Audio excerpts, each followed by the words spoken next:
आज मैं उस मकान में, उस कमरे में मौजूद हूँ जहाँ एक महिला के साथ ऐसा दर्दनाक हादसा हुआ कि वो अगर किसी के साथ भी हो जाए तो वो ना मरने में रहता है ना जीने में।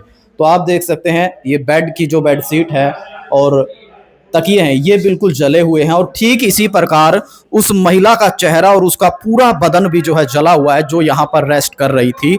और आपने पहले भी हमारी रिपोर्ट में देखा था कि एक महिला ने, जिस महिला पर एसिड फेंका है, महिला को घायल किया गया है, उसके पति के किसी महिला के साथ अवैध संबंध है, जिसके चलते रास्ते से हटाने के लिए और किसी बात का बदला लेने के लिए 19 अप्रैल को जब महिला लगभग 11 बजे दिन में यहाँ इस बेड पर रेस्ट कर रही थी, तो इसी दौरान जो है उस पर एसिड फेंका गया। और क्या कुछ आरोप हैं, परिवार के लोग भी हमारे साथ मौजूद है। फिलहाल आप घटनास्थल देख सकते हैं, ये नीचे भी एसिड पड़ा हुआ है, आप देख सकते हैं पत्थर लगा हुआ है, पत्थर को भी जो है जला देता है एसिड। और आप सभी जानते हैं, और कोर्ट की हिदायत भी है कि एसिड अगर किसी पर फेंक दिया जाए और एसिड अगर कोई बेचता है तो उसको लेकर बड़े सख्त कानून बनाए गए हैं। तो आप देख सकते हैं पूरा बेड जो है जला हुआ है, और पूरा ये कुछ हिस्सा है, इससे ज्यादा जो एसिड है उस महिला के बदन पर फेंका गया।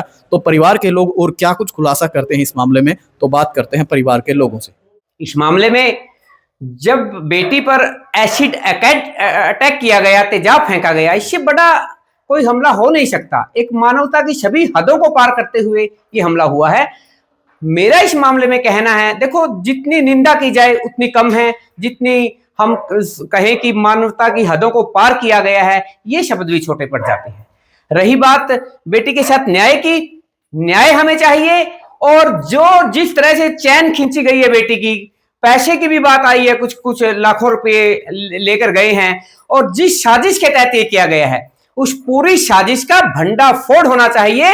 और जो लोग भी इसमें शामिल हैं, साजिश करता भी और करने वाले भी, दोषी बहुत बड़े हैं, बहुत बड़ी सजा मिलनी चाहिए, नैतिकता के हिसाब से भी और कानून के हिसाब से भी। लंबी लड़ाई लड़नी पड़ी, लंबी लड़ाई होगी, लेकिन दोषी बख्शे नहीं जाएंगे। और अगर दोषियों पर ढील करने की किसी ने भी जरूरत की तो भी कार्रवाई होगी, और हम जो भी होगा आगे का संघर्ष करेंगे। बड़वाला साहब आप देख सकते हैं बेड पे जो है तकिया जला, इस बेटी की क्या हालत हुई होगी, कितनी वो तड़पी होगी। प्रशासन को नहीं चाहिए कि एकदम से इस मामले में कार्रवाई करें कि किसी भी तेजाब की जरा सी बूंद अगर हमारे शरीर को छू ले, मानव शरीर को छू ले, तो खलबली मच जाती है। उस पर तो पूरा अटैक एक पूरी साजिश के तहत सोच समझ कर अटैक किया गया है। उस बेटी की हालत क्या है ये तो परमपिता परमात्मा जाने, या वो बेटी खुद जाने जो भुगत रही है। लेकिन जिसने ये किया, ऐसे दरिंदों का समाज में कार्य क्या है? क्या ऐसे दरिंदे समाज में रहने के काबिल हैं? ये आज सोचने का विषय है। और इन दरिंदों को जितनी भी ज्यादा सजा दी जाए, वो तो कानून देखेगा कि सजा क्या देनी है, भगवान भी देखेगा, मानवता और प्रकृति भी देखेगी। लेकिन इस घटना की जितनी निंदा की जाए उतनी कम है। और जिस ढंग से प्रशासन को भी त्वरित कार्रवाई करते हुए जो साजिश करता है, जिस ढंग से साजिश हुई है, जिसने भी साजिश की है, कोई भी हो, सबके खिलाफ कार्रवाई होनी चाहिए, सभी गिरफ्तार होने चाहिए। और कार्रवाई होते न्याय होना दिखना भी चाहिए। न्याय होगा, न्याय तो अपने आप भी वकील खड़े हो जाएंगे, कोर्ट में हो जाएगा, लेकिन प्रशासन को भी चाहिए कि पीड़ित परिवार को न्याय होते दिखाई दे। सर, अभी पुलिस की जो वर्डिंग हमने पढ़ी है उसमें कहा गया कि नरवाना की दुकान से ये तेजाब है जो खरीदा गया है। सरेआम ऐसा जो शहर में तेजाब जो बिक रहा है, इस पे आपकी क्या राय है सर?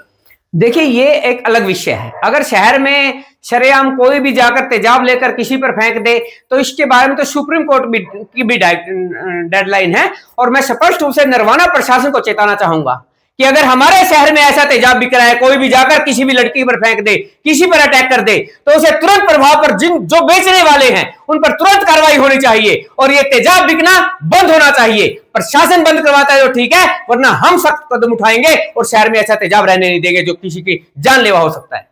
क्या आप लोग चाहते हो कि उसका भी भंडाफोड़ होना चाहिए, जहां से जिस दुकान पे से तेजाब आया, ऐसे पुलिस से मांग रहेगी आपकी? देखो, तेजाब जिस दुकान से आया है वो तेजाब वाला भी एक बहुत बड़ा दोषी है। वो कैसे बेच सकता है यार? किसी को मारने की ये तो एक हथियार है। तेजाब को बेचना किसी को मारने का एक न्योता देना है। उन्हें बेच कैसे दिया? कार्रवाई होनी चाहिए उस पर। अगर प्रशासन कार्रवाई नहीं करता है तो सामाजिक संस्थाओं को इकट्ठा होकर ऐसे व्यक्ति पर प्रतिबंध लगाना चाहिए। और जो भी लोग शहर में ऐसा तेजाब फेंक रहे हैं जिससे किसी की मृत्यु हो सकती है, उन पर तुरंत कार्रवाई होनी चाहिए और बंद होना चाहिए कारोबार। ये मौत का कारोबार नरवाना से बिल्कुल बंद होना चाहिए। प्रशासन करवा दे बहुत अच्छी बात है, वरना हम सोचेंगे।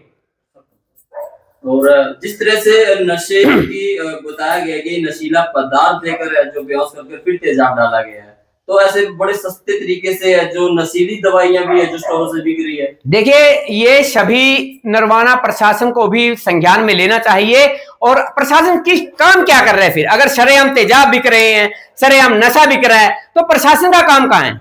प्रशासन को चाहिए कि ऐसे असामाजिक तत्वों पर तुरंत नकेल कसे और अपना काम दिखाए। वो काम कर रहे हैं। बड़े बड़े अधिकारियों को लाखों रुपए में तनख्वाह मिलती है, वो तनख्वाह गरीबों के जो टैक्स है ना, जो जनता टैक्स भरती है, उनसे उनको पे मिलती है। वो पब्लिक सर्वेंट है, पब्लिक के किंग नहीं है। पब्लिक सर्वेंट की तरह व्यवहार करते हुए उनको अपने कार्यों के प्रति सचेत रहना चाहिए। और मैं दूसरी बात बता देना चाहता हूं, नशे का कारोबार इस शहर से, इस हल्के से, इस क्षेत्र से, मैं तो कहूंगा पूरे भारतवर्ष से बंद होना चाहिए। और जो ये तेजाब बिकने की कार्रवाई है, इस पर कड़ी से कड़ी कार्रवाई प्रशासन को करनी चाहिए।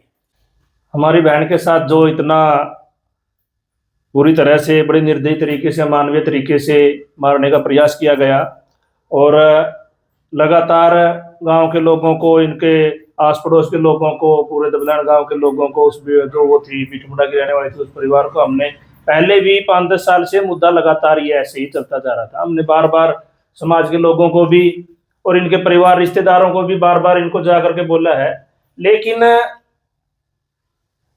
कभी कोई रोकथाम वाली बात नहीं कर पाए, कुछ नहीं हो पाया। पूरा गांव का बच्चा इस बात को लेकर के बड़ा दुखी है। और मैं तो यही कहूंगा कि इस तरह की बुरी घटना दोबारा ना हो। इसमें जो भी शामिल था, कोई भी दोषी बचना नहीं चाहिए। प्रशासन को एक बिल्कुल उदाहरण के तौर पे इस मामले को लेकर जाना चाहिए, कड़ी से कड़ी सजा देनी चाहिए। नहीं तो ये जैसे हमारे इतने अच्छे शहर में ऐसी घटनाएं होती नहीं है। ये तेजाब की घटना इस तरह से, अगर किसी ने अवैध रूप से तेजाब बेचा है, तेजाब वहां से दुकान से कौन लेके आया है, इन सब चीजों की जांच हो। और इसमें और भी कुछ लोग जुड़े हुए मिलेंगे, ऐसी बात नहीं है। किसने इनको ऐसा बताया, किसके कहने पे किया, किसने इनको इतना सहारा दिया है, हर आदमी पे कार्रवाई होनी चाहिए। जो जितना दोषी है उसको कड़ी सजा मिलनी चाहिए, ताकि समाज के लिए एक संदेश जाए कि इस तरह आप लोग अपने बच्चों को कंट्रोल में करें, लोग नशे से दूर रहें, लोग ऐसी जो गलत तरीके की घटनाएं, जैसे ये महिला, ऐसी महिलाओं से बचें, उनके घर वाले कंट्रोल करें, उनके माँ बाप भाई जो भी है उनको भी ध्यान रखें सब लोग। और इस मामले में जिंदगी खराब हुई हमारी बहन की जो, तो हम कहते हैं कि इसी तरह से एक ऐसी सजा मिलनी चाहिए जिससे लोगों में ये मैसेज आए कि गलती से भी कोई ये काम करने की हिम्मत ना करे। अभी तक गिरफ्तारी हुई है जिस मामले में? अभी गिरफ्तारी 2 हुई है। एक तो वो दोनों जो मारने वाले हैं, तेजाब फेंकने वाले, उनकी हुई है। अब उनसे जुड़े हुए भी कोई लोग हो सकता है आसपास में, वो भी साथ में सहयोग के लिए साजिश के अंतर्गत खड़े हो यहाँ पे। तो इस तरह से सब लोगों को, जैसे एक तो बात यही है कि तेजाब कहाँ से आया, किसने दिया, फिर यहाँ पे मौके पे चैन भी थी, जैसे बताया भाई साहब ने कि 1.5 लाख रुपए भी मौके पे तो गया भाई, 5-10 दिन पहले दे के गया था। 2.5 लाख रुपए, 1.5 लाख रुपए मौके पे घर पे भी थे। 60,000 रुपए उनके पास ही बता रहे हैं वो पैसे, और वो चैन छीन के ले गए, जिसका लॉकेट तो बाहर भी मिला है। ऐसी झूठ नहीं है ये, वो लॉकेट हमारे पास है, वो गली में पड़ा मिला है, उसकी चैन छीनी गई है। उसको एक महिला की भी गिरफ्तारी, यहाँ पे उसके बाल भी काटने का गिरफ्तारी हुई है, महिला की गिरफ्तारी हुई है। वही महिला जो मुख्य कारण ही वही है मरण मारने की, वो महिला है। और वो जो साधो इनके अवैध संबंध चल रहे थे किसी के साथ, तो वही मुख्य दोषी, और पकड़े उनको पूछे कि और कौन था इनके साथ में, जो भी है सबको सजा मिले। और नहीं तो ये ऐसी चीजें फिर समाज में बार बार घटेंगी, यहाँ तो जीना मुश्किल हो जाएगा। पहले डिमांड भी की गई है परिवार के, महिला परिवार, और नहीं, अगर इसके खिलाफ कोई कार्रवाई नहीं हुई, इसमें कोई समय रहते हुए सही कार्रवाई नहीं, सजा नहीं मिली, तो फिर गांव में जो दुख की घटना है, ये फिर थोड़ा सा माहौल खराब करने वाली स्थिति बन जाएगी। इसको पूरे कंट्रोल में नहीं तो पूरा गांव और आसपास के गांव वाले लोग इस बात को लेकर के संपर्क भी कर रहे हैं कि भाई अगर कार्रवाई नहीं होए तो फिर इससे बुरी तो कोई घटना हो नहीं सकती। फिर जीने का फायदा क्या लोगों का, भाइयों का, इंसानों का क्या फायदा जब ऐसी ऐसी चीजें होएगी। तो कोई भी शरारती, कोई भी शराबी ऐसी घटना को अंजाम दे देगा तो फिर तो जीना मुश्किल हो जाएगा। अगर इसमें कार्रवाई नहीं हुई तो समाज के लोग और गांव के लोग मजबूर हो जाएंगे इसके लिए, न्याय के लिए लड़ने के लिए। और इसमें ज्यादा कोई बुरी स्थिति बने, इससे बढ़िया है कि प्रशासन अच्छे से कार्रवाई करके कोई भी जो जितना दोषी है उसको कड़ी से कड़ी सजा दे करके हमें न्याय दिलवाए, उस बेटी को न्याय दिलवाए। जी, पैसे की भी कोई पहले डिमांड की गई है? वो पैसे की जो उसको देने वाली बात थी पहले ही बता दिया था मैंने, लेकिन अभी वो 30 लाख एक थे, 18 तोले टू में। और आप अंदर भी देख लेना जाके, जाते अभी तक किसी ने टच भी नहीं कर रखी वो चीजें। तो वो जो चैन गई है वो बरामद हुई कि नहीं हुई, सबसे मेन सवाल ये है। अभी वो किसके पास है? जो पैसे इधर से गए वो पैसे किसको दिए गए हैं, वो भी तो शामिल है ना। तो प्रशासन से यही मांग करें कि जल्दी से जल्दी जो चैन बरामद करके उस बंदे को अरेस्ट किया जाए, वो अभी किसके पास है, यही मांग है।